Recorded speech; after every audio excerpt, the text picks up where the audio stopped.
Hi viewers, welcome to our YouTube channel Ramu Gunti. ఈ వీడియోలో accountancy 1, financial accounting 1,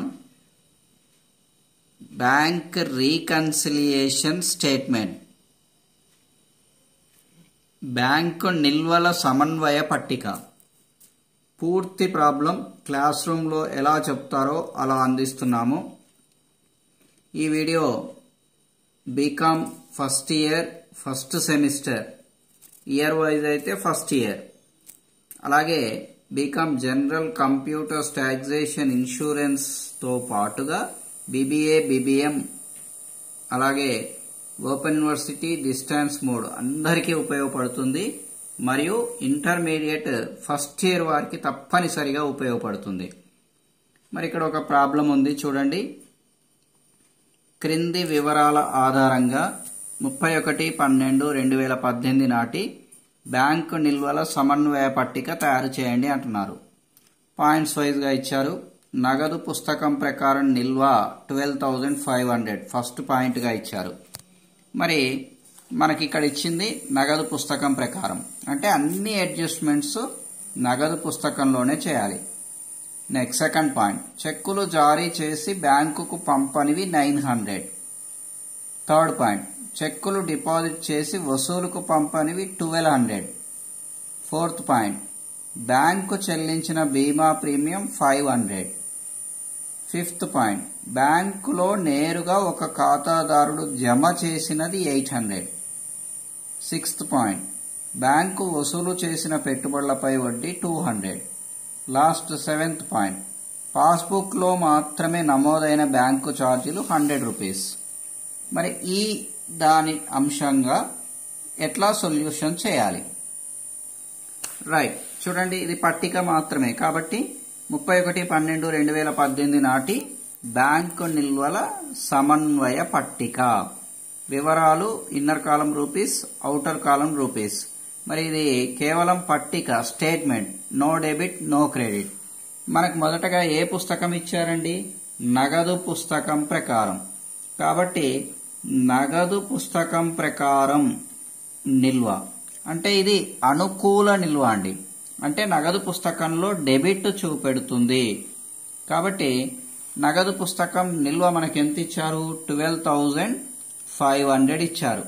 so అది outer కాలంలో వేయండి. దీన్ని బేస్ చేసుకోవాలి ఇప్పుడు నగదు పుస్తకాన్ని. సో కూడవలసిన అంశాల కొరకు యాడ్ అని పెట్టండి. కొంచెం స్థలం వదిలిపెట్టేసి లెస్ అంటే తీసివేయవలసిన అంశాలు. సో ఈ విధంగా మీకు స్టేట్మెంట్ కనపడుతుంది మొత్తం కూడా. మరి ఇలా ఫస్ట్ మనం ప్రిపేర్ చేసుకున్న తర్వాత ఒక్కొక్క పాయింట్ చూసుకుంటూ దాన్ని సొల్యూషన్ చేస్తూ ముందుకు వెళ్ళవలసి ఉంటుంది. సో మరి మనకి వర్కింగ్ నోట్స్ ఇంపార్టెంట్ అండి. పాయింట్స్కి వెళ్ళేటప్పుడు వర్కింగ్ నోట్స్ లో ఏంటండి అంటే మనకి ఏ బుక్ ఫస్ట్ ఇచ్చారో ఆ బుక్ ను బేస్ చేసుకోవాలా. క్యాష్ బుక్ నగదు పుస్తకాన్ని ఇచ్చారు కాబట్టి సిబి. బేస్ చేసుకోవాల్సింది ఏ పుస్తకం? పిబి. సో సిబి ఇది డెబిట్ బ్యాలెన్స్, ఇది credit balance. PB debit, credit. మీరు ఒక విషయం ఎప్పటికీ గుర్తు పెట్టుకోవాల్సిన విషయం ఏంటండి అంటే బ్యాంక్ రీకన్సిలియేషన్ స్టేట్మెంట్, బ్యాంకు నిల్వల సమన్వయ పట్టికలో సిబికి పిబి ఆపోజిట్. సిబి డెబిట్ అయితే పిబి క్రెడిట్, సిబి క్రెడిట్ అయితే పిబి డెబిట్. సో ఈ విధంగా ఆపోజిట్. ఒకవేళ పిబి క్రెడిట్ అయిందనుకోండి సిబి డెబిట్, పిబి డెబిట్ అయిందనుకోండి సిబి క్రెడిట్. సో ఈ విధంగా అన్నమాట. మరి ఇక్కడ మనకి బేస్ పాయింట్ ఏమిచ్చారు? నగదు పుస్తకం అనుకూల నిల్వ అన్నారు. కాబట్టి నగదు పుస్తకంలో డెబిట్ ఉంటుందండి. మరి ప్రతి పాయింట్ కి బేస్ చేసుకోవాలి. ఆటోమేటిక్ గా ఆపోజిట్ అన్నాం కాబట్టి పీబీలో ఎటువైపు ఉంటుంది? క్రెడిట్ ఉంటుంది. రైట్, ఇప్పుడు మనకి ఇచ్చిన పాయింట్ 12,500 ఫస్ట్ పాయింట్. తర్వాత సెకండ్ పాయింట్ ఏమన్నారు? చెక్కులు జారీ చేసి బ్యాంకుకు పంపనివి 900.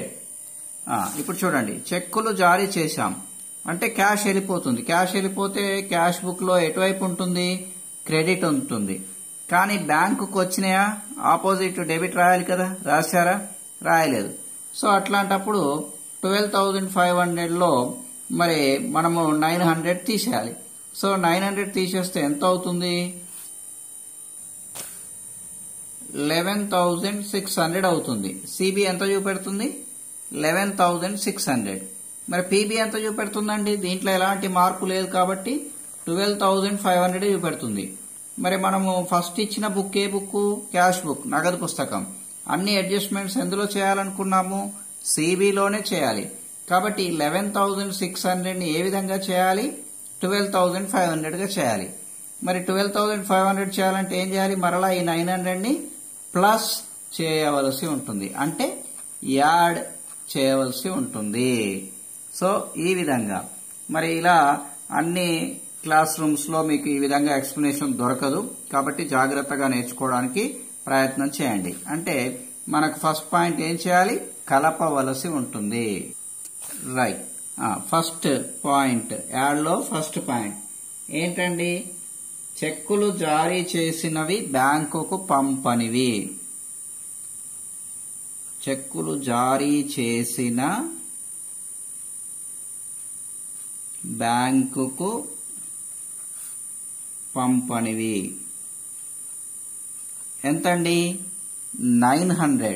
ఇన్నర్లో రాసుకోవాలండి, ఎందుకంటే ఇవన్నీ వచ్చిన అంశాలని కలపవలసి ఉంటుంది. తర్వాత నెక్స్ట్ ఏందో చూద్దాం. మరలా నెక్స్ట్ పాయింట్ చేసేటప్పుడు ఈ వర్కింగ్ నోట్స్ మర్చిపోవద్దండి. ఇక సిబి డెబిట్ 12,500 ఇచ్చారు, అంటే పీబీ క్రెడిట్ 12,500. ప్రతిదానికి ఇలా రాసుకుంటే మీరు ఇక తప్పు చేయమన్నా చేయరండి. కాబట్టి మన వీడియోస్ ని జాగ్రత్తగా పరిశీలించండి, 100% సక్సెస్ అవుతారు. సో నెక్స్ట్ వన్, చెక్కులు డిపాజిట్ చేసి వసూలుకు పంపనివి 1200. చూడండి మళ్ళీ వర్కింగ్ నోట్స్ కి చెక్కులు డిపాజిట్ అంటే మనకి క్యాష్ వస్తుందండి. క్యాష్ వస్తుంది. క్యాష్ వస్తే మొదటగా ఎందులో రాస్తాం? మన దగ్గర సిబిఐ ఉంటుంది. మరి వస్తే డెబిటే రాస్తాం కదా. మరి ఇక్కడ బ్యాంకులో పంపనివి అంటే బ్యాంకులో వేయలేదు. సో వేయలేదు కాబట్టి మరి ఇక్కడ మనం సిబిలో రాసుకున్నాం కాబట్టి ఎంత అయింది? 13,700 అయింది. కానీ బ్యాంకుకు తెలుసా ఈ విషయం? తెలియదు. మరి బ్యాంకు వారు రికార్డ్ చేశారా? చేయలేదు. కాబట్టి సిబి బ్యాలెన్స్ ఏమైంది? ఇంక్రీజ్, పెరిగింది. పీబీ బ్యాలెన్స్ ఏమైంది? డిక్రీజ్, తగ్గింది. కాబట్టి 13,700 ని ఎంత చూపెట్టాలి? 12,500 చూపెట్టాలి. అంటే ఏం చేయాలండి? మైనస్ చేయాలి. 1200 ఏం చేయాలి? మైనస్, లెస్ చేయవలసి ఉంటుంది. ఓకేనా? రైట్. లెస్ లో ఫస్ట్ పాయింట్, చెక్కులు డిపాజిట్ చేసి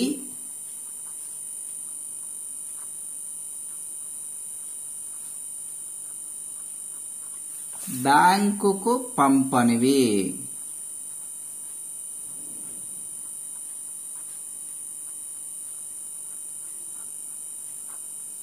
ఎంతండి?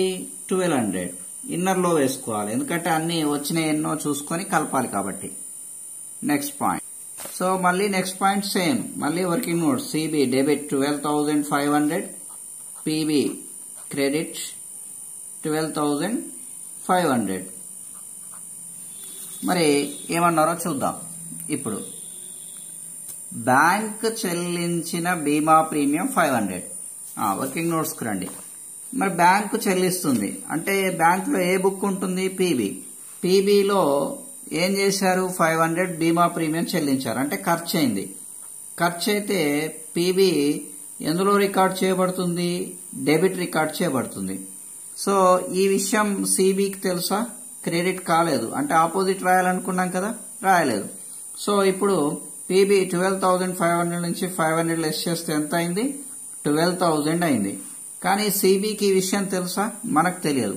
కాబట్టి సిబి ఎంత ఉంది? 12,500 అలాగే ఉంది. అంటే ఇదేమైంది? ఇంక్రీజ్ అయింది. ఇదేమైంది? డిక్రీజ్ అయింది. సో 12,500 ఎంత చేయాలి? 12,000 చేయాలి. అంటే 500 ఏం చేయాలి? మైనస్, లెస్ చేయవలసి ఉంటుంది. రైట్. లెస్ లో సెకండ్ పాయింట్ అండి, బ్యాంకు చెల్లించిన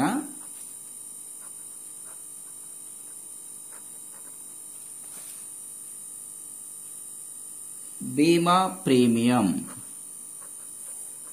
సో ఎంత అండి 500. నెక్స్ట్ పాయింట్కి వెళ్దాం. సో మరలా వర్కింగ్ నోట్స్ సిబి ప్రతిసారి ఇలా రఫ్లో రాసుకోండి, తప్పు జరగదండి. PB credit 12,500. చూడండి నెక్స్ట్ పాయింట్ ఏమన్నాడు, బ్యాంకులో నేరుగా ఒక ఖాతాదారుడు జమ చేసినది 800. మరి బ్యాంకులో ఖాతాదారుడు నేరుగా జమ చేశాడంట. సో నేరుగా జమ చేస్తే పీబీలో రాయాలి. ఎటువైపు రాస్తారు, క్రెడిట్ రాస్తారు. రాస్తే ఇది ఎంత అయింది 300, 13,300 అయిందండి. కానీ మనకి ఈ విషయం తెలుసా, సిబికి తెలియదు. కాబట్టి ఇక్కడ డెబిట్ రికార్డ్ అయిందా, కాలేదు. సో ఇది ఎంత ఉంది 12,500. మనకి ఇచ్చిన బుక్ ఫస్ట్ సిబి, కాబట్టి అన్ని అడ్జస్ట్మెంట్స్ ఎందులో చేయాలి, సిబిలోనే. మరి అయితే పీబీ పెరిగింది, పీబీ ఎంత చూపెడితే సిబి అంత చూపెట్టాలి. అంటే 12,500 ఉన్న సిబి 13,300గా చూపెట్టాలి. అంటే ఏం చేయాలి, ఈ 800ని ప్లస్ చేయవలసి ఉంటుంది, యాడ్ చేయవలసి ఉంటుంది. సో యాడ్లో సెకండ్ పాయింట్, ఖాతాదారుడు నేరుగా బ్యాంకులో జమ చేసినది ఎంతండి 800. రైట్. నెక్స్ట్ పాయింట్ మళ్ళీ same, CB debit 12,500, PB credit 12,500. Next ఏమన్నారు చూడండి, బ్యాంకు వసూలు చేసిన పెట్టుబడులపై వడ్డీ 200. చూడండి మరి బ్యాంకు వసూలు చేస్తుంది పెట్టుబడులపై వడ్డీ 200 చేస్తే మనకి ఇన్కమ్స్ అన్ని పీబీలో క్రెడిట్ అవుతాయి. అంటే సేమ్ ఇన్ దట్ పాయింట్ లాగానే 12,700 అయింది పీబీ, సిబి 12,500 అయింది. అంటే పీబీ పెరిగింది, సిబి తగ్గింది. కాబట్టి తగ్గిన దాన్ని పెంచాలి అంటే ఏం చేయాలి, 200 కలపాలి. సో యాడ్లో థర్డ్ పాయింట్ వస్తుందండి, బ్యాంక్ వసూలు చేసిన పెట్టుబడులపై వడ్డీ.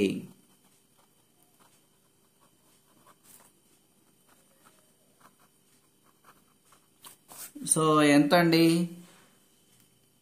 200. రైట్. లాస్ట్ పాయింట్ చూద్దాం. ఏ పాయింట్, లాస్ట్ పాయింట్ కాబట్టి మరి CB debit 12,500, PB credit 12,500. So ఇది మర్చిపోవద్దండి. ఏమన్నాడు లాస్ట్ పాయింట్, పాస్బుక్ లో మాత్రమే నమోదైన బ్యాంకు ఛార్జీలు 100. రండి, పాస్బుక్ లో నమోదైన ఛార్జీలు అంటే ఖర్చులు, పీబీ అంటే బ్యాంకు. ఎటువైపు రాస్తారు, డెబిట్ రాస్తారు. సో సిబిలో రికార్డ్ అయిందా, కాలేదు, క్రెడిట్. కాబట్టి పీబీలోనే డెబిట్ అయింది. అంటే 12,500 నుంచి 100 తీసేస్తే 12,400 అయింది పీబీ. సిబి ఎంత ఉంది 12,500. అంటే సిబి ఏమైంది, పెరిగింది. పీబీ ఏమైంది, తగ్గింది. కాబట్టి పెరిగిన దాన్ని తక్కువగా చూపెట్టాలంటే మైనస్, లెస్ చేయవలసి ఉంటుంది. రైట్. లెస్ లో థర్డ్ పాయింట్ అండి,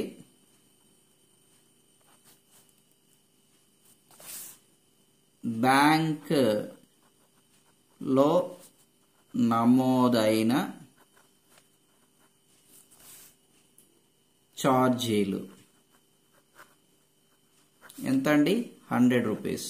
సో ఇక్కడ అయిపోయినాయి. లెస్ లో 3 పాయింట్స్ వచ్చినాయి. పైనకి వెళ్దాం. యాడ్ లో కూడా 3 పాయింట్స్ వచ్చాయి. 12,500 కి ఫస్ట్ ఈ 3 పాయింట్స్ ని కలపవలసి ఉంటుంది. 900, 800, 200. సో 2 + 8 1,900, 1,900 అవుతుందండి. సో 1,900 దేనికి కలపాలి, 12,500కి. అంటే 0, 0, 9 plus 5 4, 1 plus 1 2, 2 plus 2 4, 14,400 అవుతుంది. తర్వాత లెస్ లో 3 ఐటమ్స్ ఉన్నాయి. 1200, 500, 100 అంటే 12 plus 5 17 plus 1 1800 అవుతుంది.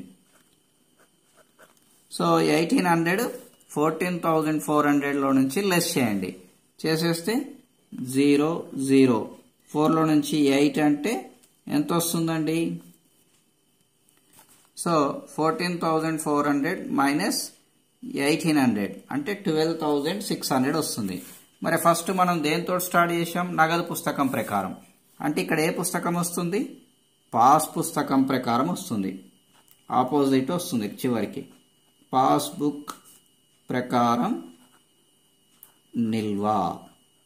సో ఈ విధంగా బీఆర్ఎస్ మీరు ప్రాక్టీస్ చేసి బాగా సక్సెస్ కావాలని ఆశిస్తూ వీడియో అర్థం అయిందని కోరుకుంటూ వీడియోను లైక్ చేయండి, షేర్ చేయండి, సబ్స్క్రైబ్ చేయడం మాత్రం మర్చిపోకండి. All the best.